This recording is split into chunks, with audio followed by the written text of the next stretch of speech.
인터뷰. 모두를 위한, 모두를 향한, 모두의 궁금증 훅 인터뷰. 끝날 것 같지 않습니다. 여야의 갈등과 대치, 국민들 필요한데요. 추석이 지나면 달라질까요? 달라지겠죠? 달라질까요? 네. 민주당 최고위원 고민정 의원과 고민해 보겠습니다. 안녕하세요. 네, 반갑습니다. 추석 잘 보내셨어요? 뭐 그럭저럭 보냈는데 네. 달라질까요? 달라졌을까요? 막 그 절박함을 너무나 공감하고 아쉽게도 달라지진 않았네요. 그래요? 네. 추석 연휴에 사람들 많이 만나잖아요. 그렇죠. 어떤 얘기 가장 많이 들었어요? 뭐 주로 시장, 상가, 상인분들 많이 만나고 또 젊은 청년들하고 플로깅도 진행하고 했는데요. 네. 얘기를 해보면 아무래도 그 김건희 여사의 특검법 발의한 것, 그리고 이재명 대표가 소환 통보를 받았던 것에 대한 이야기들이 많습니다. 네. 근데 그것과 더불어서 더 큰 거는 언제까지 그 얘기만 할 거냐. 그러니까요. 민생은 언제 챙길 건데, 경제는 언제 챙길 건데. 맞습니다. 네. 여러분, 마침 지금 또 폭우에 이어서 태풍까지 연이어서 불어닥쳤기 때문에 특히 이 남부 쪽은 피해가 상당합니다. 포항 네. 같은 경우. 그래서 이거를 이제 이재명 대표 같은 경우는 지원금을 대폭 현실화시키자라는 제안을 하기도 했지만 지금 정부 여당에서는 야당과 아예 그냥 테이블에 앉는 것 자체를 거부하다 보니까 민생을 풀 생각은 전혀 없는 건가. 자신들의 무능함을 이런 식으로 대충 그냥 땜 때우기 식으로 넘어가려는 속셈 아닌가 싶습니다. 정부 여당 그리고 국민의힘은 뭐 싸우고 있으니까 그렇다 치고 민주당은 뭐하냐 그런 얘기 많이 듣잖아요. 그런 얘기도 듣죠. 네. 예, 저도 좀 답답하고 한 번에 이게 우리가 제일 많이 하는 얘기가 투트랙 전략이잖아요. 네. 근데요, 현실에서는 투트랙이 동시에 일어나기 정말 어렵습니다. 두 개를 이렇게 멀티로 잘하는 거는 그건 쉽지 않잖아요. 네. 그러다가 두 마리를 다 놓치는 경우가 많습니다. 네. 그래서 어디에 더 초점을 둘 것인지를 선택하는 게 남아있다고 보는데요. 네. 그래서 현재 이제 특검법 발의나 뭐 혹은 장관 탄핵이나 뭐 이런 사안들이 많이 정치적 이슈들이 부상돼 있는데 네. 이거는 이 정치적 스케줄을 저희가 역순으로 따져서 예. 아주 전략적으로 이 배치를 해야 된다고 생각하고요. 예. 그래서 지금은 안 그래도 이 대표께서는 계속 민생 행보만 이야기를 하고 계십니다. 그렇죠. 거기에 저희 최고위원들도 좀 발맞춰서 네. 과도하다 싶을 만큼 민생에 좀 힘을 기울여야 되지 않을까 하는 게 제 생각입니다. 민주당은 과도하게 민생으로 가겠다. 이게 고민정 최고의 생각입니다. 네, 민주당은 민생으로 간다고 합니다. 좀 믿어보겠습니다. 네, 경제도 좀 챙겨주세요. 추석 물가 너무 많이 올랐어요. 너무 많이 올랐어요. 네. 물가, 뭐 기름값은 말할 것도 없고 그래서 다들 뭐 이 돈 쓰기가 참 겁나고 네. 게다가 이제 부동산 시장도 굉장히 이제 하향 안정화이기도 하지만 불안하죠. 또 영끌하셨던 분들은 네. 대폭 떨어지는 것 때문에 네. 이자 감당해내기가 굉장히 어렵습니다. 그래서 네. 다가오고 있는 이 쓰나미를 어떻게 우리가 예측하고 예방할 것인지를 좀 고민해봐야 될 것 같아요. 네, 4831님께서 똑바로 읽어도 뒤로 읽어도 고채고와 함께 맞습니다. 그 고채고님 아니십니까? 그 고채고 맞습니다. 맞습니다. 네. 정치 잘한다는 고채고와 함께하고 있습니다. 추석 끝나면 정기 국회 본격화됩니다. 자, 그럼 어떻게 됩니까? 일단 뭐 여야는 난타전할 것 같고요. 김건희 특검법은 어떻게 될까요? 또 그다음에 여당에서는 방탄특검이라고 막 이렇게 얘기하는데 이 문제부터 풀어야 될 것 같은데요. 김건희 특검 같은 경우는 사실은 뭐 이재명 대표의 그런 것들을 무마시키기 위해서 맞불 놓는 거 아니냐라는 이제 언론 기사 제목들이 참 많은데 참 그런 거 보면 좀 안타깝습니다. 왜 그렇게 단견으로밖에 볼 수 없는가 언론의 시각이. 왜냐하면 김건희 특검은 너무나 많은 사안들이 쌓이고 쌓여서 도저히 어떻게 할 방법이 없어서 결국 특검까지 갔던 거거든요. 검찰에서 제대로 된 소환 조사 등등을 했더라면 이렇게까지는 안 왔죠. 허위 학력 같은 경우는 본인도 시인을 했잖아요. 네. 그리고 주가 조작도 공범은 현재 이 구속이 되어 있는 상황이고 구속되고 재판받죠. 맞습니다. 그러나 김건희 여사는 여기에 대해서 소환 조사조차도 이루어지지 않고 있습니다. 근데 대통령의 부인이라고 해서 불소추 특권을 갖고 있는 것도 아니거든요. 네. 근데 왜 그분은 도대체 얼만큼의 특권을 갖고 계시길래 모든 사람들이 다 공평하게 받는 수사조차도 받지 않고 있는 건가. 그러니까 마치 대통령 위에 상황이 있는 거 아닌가라는 생각이 자꾸 드는 겁니다. 그러게요. 대통령하고 가까운 사람, 진짜 권력자들은 더 과하게, 더 엄격하게 이렇게 수사를 하는 모습을 보여주면 국민들이 이렇게 뭐 해봐라, 더 해라 이런 얘기 안 하겠죠. 그럼요. 오히려 저희 야당이 여사를 너무 공격하면 역풍이 불기 마련입니다. 그러나 지금 여론조사도 보면 오히려 특검을 해야 된다는 여론이 훨씬 더 많거든요. 지금 계속 올라가고 있어요. 맞습니다. 그거는 검찰이 제대로 수사를 못했다는 걸 국민들도 인정하는 거고, 이 문제를 빨리 좀 해결하려면 결국은 이부속실 만들어야 됩니다. 나는 왜 그거 안 만드는지 이해할 수가 없어요. 청와대 대변인 출신이니까 물어볼게요. 네. 대통령실에서 어느 정도 김건희 여사 관련된 리스크는 좀 정리하고 어느 정도는 매듭을 져야 국민들이 이렇게 다른 이슈로 넘어가지 않을까요? 맞습니다. 그러려면 일단은 이부속실부터 만들어야 되는데, 이게 이부속실이 무슨 대단히 여사를 이렇게 보좌하는 기구로 생각하는데 그게 아닙니다. 대통령한테 갈 수 있는 이 입김을 예. 막기 위한 방안이기도 합니다. 아, 그래요? 예, 왜냐하면 1, 2부속실이 나눠져 있음으로 해서 예산도 따로 쓸 수밖에 없고요. 예. 그리고 일정도 공유되지 않습니다. 네. 그러나 지금은 일부속실 안에 여사가 같이 들어가 있기 때문에 예산도 어떻게 쓰는지 알 수가 없고요. 대통령보다 예산을 더 썼는지 안 썼는지 알 길이 뭡니까? 아, 오히려. 그럼요. 그리고 대통령의 모든 일정을 이부속실에 있는 사람들도 알 수밖에 없는 구조입니다. 그러니까 건희사랑으로 팬카피를 통해서 대통령 일정이 누설된 거 아닙니까? 아, 네. 이렇게 또 좀 이해해 봐야 되겠네요. 네. 그래서 이게 단순히 여사를 보좌하는 의미가 아니라 대통령의 영부인조차도 대통령의 국정 상황에 대해서 관여하지 못하게 하기 위한 하나의 장벽을 쌓는 게 이부속실이기도 한 겁니다.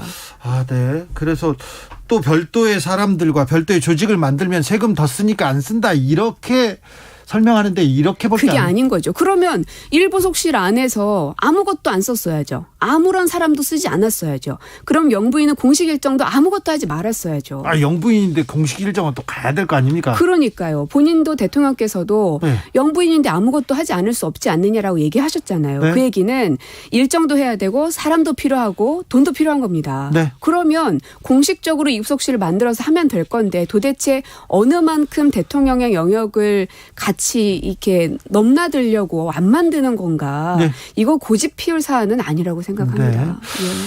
부속실만 만들어져도 김건희 여사 리스크가 많이 줄어들 것 같기도 하죠. 확 줄어들진 않을 겁니다. 이미 너무 많이 벌어졌기 때문에. 네. 하지만 이제부터라도 매듭을 다시 지으려면 그것부터 시작해야 한다는 거죠. 알겠습니다. 대통령실이 뭐 전면 개편을 했는데 이것도 청와대 전 네. 대변인으로서 어떻게 보셨어요? 그게 개편입니까? 솔직한 얘기로 50명 정도가 나갔다고 하는데요. 엄청난 개편 아닙니까? 그러나 힘없는 밑에 행정관들만 싹 다 나갔잖아요. 사실 이번 인사에서 가장 큰 문제는 인사를 검증했던 공직기강 비서관, 네. 이시원 비서관이죠. 네. 그리고 집행을 했던 총무비서관. 네. 이 사람들에 대해서는 아무런 조치도 하지 않고 전혀 무관한 행정관들만 죄다 잘려나가고 있는 겁니다. 분명 지금은 서슬퍼런 시기라 그분들이 말씀 안 하고 계시지만 언젠가는 내부 고발과 같은 내용들이 분명 나올 겁니다. 맞아요. 인사 참사 나왔으면 인사 담당하는 분들이 했어야 되는데 인사비서관, 공직기강 비서관, 법무비서관 다 검사 출신. 총무도 그렇고요. 총무 다 네. 검찰 출신인데. 다 그대로입니다. 그러네요. 그리고 많이 바뀌었어요. 국민소통관장은 대외협력비서관으로 바뀌었고요. 국정기획수석으로 정책기획수석의 명칭은 또 국정기획수석으로 이름도 바뀌었습니다. 그게 이름만 바뀐다고 그게 무슨 소용이냐는 거예요. 내용이 본질이 하나도 안 바뀌었는데. 그리고 이번에 그 강인선 대변인께서 해외 언론 비서관 네. 쪽으로 가셨다라고 발표가 됐는데 그래서 사고 났잖아요. 엘리자베스 2세에서. 아, 네. 어떻게 그런 사고가 있을 수 있느냐는 겁니다. 아니, 그러니까 이게 돌려막기 한다고 될 일이 아닌 거예요. 오타 좀 날 수도 있는 거 아닙니까? 아니 근데 그게 다른 오타도 아니고 참 그러니까 대한민국의 국격이라는 거는 한순간에 만들어지지도 않지만 무너지는 건 한순간입니다. 그리고 그게 단순히 윤석열 대통령의 얼굴에만 먹칠하는 게 아니라 네. 대한민국의 격에 먹칠이 되는 거기 때문에 더 그렇습니다. 네, 이름 오타는 좀 아팠어요. 자, 이재명 대표는 기소됐습니다. 이재명 리스크 뭐 시작됐다고 이렇게 얘기하는 사람도 있는데요. 어떻게 보십니까? 이게 리스크라고 하려면 스스로 뭔가 발화되는 문제점들이 있어야 되는데 리스크를 만들고 있는 거죠. 네. 예, 검찰에서. 네. 왜냐하면 이 지금 백현동 같은 경우도 이미 수사가 시작된 사안에 대해서 이 상임위에서 발언한 것을 가지고 하는데 압박을 받은 나는 압박을 받았다라고 얘기했는데 그것이 압박이 아니라고 얘기합니다. 즉 가해자와 피해자가 있다고 쳐요. 막 압박을 누군가 했어요. 그럼 네. 피해자는 나는 그걸 압박을 느꼈어요. 그래서 얘기를 한 겁니다. 나는 네. 압박받았다. 예. 그런데 계속 누군가가 밖에서 너는 압박받은 게 아니야. 압박했다고 얘기하지 않잖아. 하면서 계속 겁박을 하는 거죠. 아니 어떻게 검찰이 이 중립적인 위치에서 그야말로 기계적 중립이라는 걸 억지로라도 지켜가면서 양쪽의 의견을 들어야 되는데 그게 아니라 당신은 압박을 안 받은 게 맞아. 그러니 너가 압박받았다고 한 건 다 거짓말이야. 아니 이 세상에 이런 게 어디 있습니까? 그렇게 따지면 실제로 허위 경력을 썼던 본인도 그거를 인정했던 김건희 여사는 그러면 더 큰 죄를 물을 수밖에 없는데 거기는 소환 조사도 안 하잖아요. 그러니까 이게 울분이 터져 나오는 겁니다. 네. 알겠습니다. 아 제가 너무 흥분했네요. 아니요. 추석 끝나고 여러분께 좋은 얘기만 해드려야 되는데 네. 이게 너무 상식을 벗어나다 보니까 네. 뭐 이런 얘기를 안 할 수가 없습니다. 알겠습니다. 저기 민주당 최고위원이시니까 이것도 물어볼게요. 한동훈 법무부 장관, 이상민 행안부 장관 탄핵 아직도 고려하고 있습니까? 고민합니까? 여전히 주머니 속에 있습니다. 그래요? 예. 그리고 저는 이 사안이 결국은 여권에서도 이건 아니지 않은 목소리가 분명히 나올 거라고 저는 예견합니다. 아, 그래요? 결국 이제 박근혜 대통령 탄핵도 민주당 혼자만의 힘으로 됐던 건 아니거든요. 아니 그렇죠. 그때 국민의힘의 일부가 그리고 절반가량이 손을 들어줬기 때문에 그랬죠. 그렇죠. 만약 그 상황까지 간다면 이제 대통령 취임한 지 몇 달 되지도 않은 이 정권이 완전 무너져 내리는 거기 때문에 거기까지 가지 않기를 정말 간절히 바라고 있습니다. 그러나 만약에 이 장관이 시행령 통치를 하는 것에 대해서 계속해서 대통령이 그냥 묵과하고 넘어가는 게 계속 벌어진다. 그러면 저희 민주당도 국민들에게 떠밀려서 갈 수밖에 없는 상황이라는 겁니다. 네. 그래서 여전히 주머니 속에 있다 하는 점을 계속 말씀드리는 것이고요. 그 예전에 그 페루의 후지모리 대통령 있잖아요. 네. 그 사람도 처음에는 그냥 아웃사이더 정치인으로 시작했는데 마지막 이제 독재자로 끝이 났죠. 네. 근데 이 사람도 의회를 우회하기 위해서 결국은 행정명령 등을 통해서 통치를 하기 시작하거든요. 그러다가 결국은 헌법까지 고치고 마는데 이렇게 되지 않기를 바라는 거고 그 경고 사인을 계속해서 민주당 야당과 국민들이 주고 있는 겁니다. 네. 여기에 대해서 그냥 한 귀로 듣고 한 귀로 흘리지 마시고 정말 저희 야당을 인간적으로 상대해야 될 야당이라고 여기신다면 귀담아 들으셔야 됩니다. 저희가 지금 당장 선거하려면 아직 멀었잖아요. 총선도 아직 멀었고 대선도 아직 멀었습니다.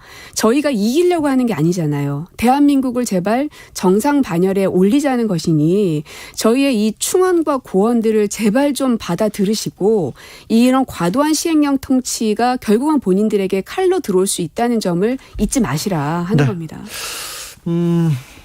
검찰이나 감사원이 전 정부 사람들 이렇게 잡으려고 일부러 조금 더 막 표적으로 이렇게 한다고 보십니까? 늘상 해오던 수법인 거죠.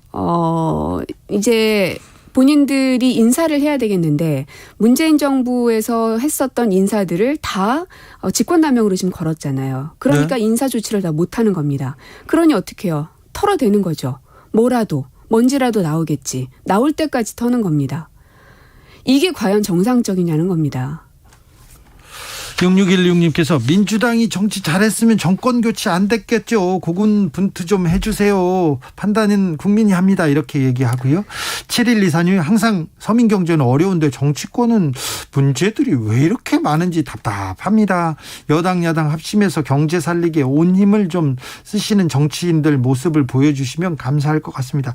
여당 야당 합심 경제 살리기를 맞습니다. 위해서 그건 쉽지 않은 것 같아요. 그래서 이 시점에서 필요한 건 윤석열 대통령이 오히려 거당적 차원에서 야당 대표하고 만나겠다고 먼저 손을 내미셔야 합니다. 네. 제가 대통령의 참모라면 그렇게 고언을 드릴 겁니다. 만나야죠. 만나야죠. 손을 잡아야죠. 이재명 대표가 손을 내밀 타이밍이 아닌 거예요. 윤석열 대통령이 먼저 내밀어야 되는 타이밍인 겁니다. 왜냐하면 경제가 보통 정도의 상황이면 괜찮습니다. 그러나 굉장히 안 좋은 상황까지 지금 치닫고 있잖아요. 앞은 더 또 캄캄해요. 더 캄캄합니다. 이거를 풀어나가려면 혼자서 힘으로는 도저히 불가능합니다. 그러면 야당에게 손을 내미는 제스처를 취하면 오히려 본인의 지지율은 올라가고 민주당의 지지율은 오히려 떨어질 가능성이 큽니다. 왜냐하면 우리는 협조할 수밖에 없기 때문에 경제를 살리려면. 경제 살리기 위해는 협조해야죠. 그렇죠. 국민을 위해서는 또 협조해야죠. 당연합니다. 야당의 손을 잡는 게 지는 게 아닌데. 그럼요. 그래서 이게 너무 우리를 적으로 생각해서 그래요. 네. 그때 문재인 대통령께서도 그랬고 이재명 대표가 되고서도 그랬고 지금 현재 정권에 협력할 의지가 아주 많다. 예. 그러니 같이 하자라고 몇 번이나 얘기를 드렸음에도 불구하고 그거를 지금 계속 뿌리치고 있는 거거든요. 네. 그러니까 제가 계속 주구장창 말씀드리는 게 윤석열 대통령께서는 야당과 문재인 정부 또 이재명 대표에 대한 분노를 좀 거두시라. 인간적 분노 있으실지 모르겠으나 그걸 걷어내고 명징한 머리로 차가운 머리로 이 사안을 바라보시면 야당 대표로 보이고 그리고 현재 이 대한민국 안에서 큰 정치인이 현재는 문재인 한 사람이 남아있는 거지 않습니까? 네. 이 사람에게서라도 고언과 지혜들을 얻어내서 다른 나라들하고 싸워야 되는 겁니다. 경제를 일으켜 세우려면. 네. 그러나 계속 이 문재인과 이재명에 대한 무슨 저기가 있는지 모르겠어요. 열등감이 있는 건지 어쩐 건지 너무 분노심이 가득하다 보니까 이 사람들의 말은 다 안 듣고 거꾸로만 하는 겁니다. 아니 지금 대통령이 문재인 정부의 검찰총장이었어요. 그랬었죠. 네, 문재인 대통령을 굉장히 좀 존경하고 좋아하던 분인데 왜 그런? 그래서 양산 사저 문제도 그 욕설하는 트위터 유튜버들 예. 유튜버들 같은 경우도 초창기에 100m를 300m로 했으면 훨씬 박수 받았을 겁니다. 그러나 그 시기 다 놓치고 한참 지난 다음에서야 마지못해서 했잖아요. 그러니까 박수도 못 받고 점수도 못 받는 겁니다. 왜 이런 어리석은 행동을 계속 하는가. 네. 이거는 윤석열 대통령을 보좌하는 참모진들도 대통령을 정말로 위하고 성공하길 원한다면 정말 구원을 드려야 됩니다. 네. 상임위는 과방위 이렇게 하고 네네. 계시죠? 자, 그러면 과방위는 지금 파행되고 있습니까? 예. 언제 열릴지 모르겠어요. 왜요? 지금 간사 선임도 저희는 했는데 저쪽은 안 했거든요. 네. 계속 안 들어오세요. 안 들어와요? 예. 정청래 위원장 독단적이다 이렇게 하면서 안 들어옵니까? 계속 그 얘기만 하면서 안 들어오시는데 저 그 핑계에 불과하다고 보고요. 국감까지 안 치를 건가 하는 생각까지도 좀 들더라고요. 과방위에서는 언론에 대한 어떤 생각을 가지고 있습니까? 이 지배구조 개선에 대해서 저는 이번 정기국회 안에는 반드시 통과시켜야 된다고 봅니다. 네. 사실은 지난 그게 올 초인가요? 작년인가요? 그때 한창 이게 이슈화 됐었죠. 언론중재법과 더불어서. 근데 이 지배구조 개선법은 어찌된 이유인지 순위가 이게 후순위로 밀려나면서 해결하지를 못했습니다. 예. 그러나 제가 과방위에 온 것도 이 문제를 이번엔 반드시 해결해야 된다 하는 좀 강한 의지를 갖고 들어왔기 때문에 네. 이번에 꼭 성과를 내도록 하겠습니다. 이제 진영에 따라 정권이 바뀌든 안 바뀌든 국민의 편에서 공영방송이 이렇게 서는 그런 언론 지배구조 이렇게 기대할 그렇죠. 수 있습니까? 네, 그러니까 사장 선임에 있어서 정치권의 목소리를 줄이자라는 겁니다. 네. 여기에 대해서 모두 다 동감하시리라 생각합니다. 알겠습니다. 옳게 봐도 거꾸로 봐도 고채고. 네, 벌써 시간 다 됐어요? 네. 아유, 아직 멀은 것 같은데. 민주당 고민정 최고위원이었습니다. 감사합니다. 네, 고맙습니다. 정치 피로, 사건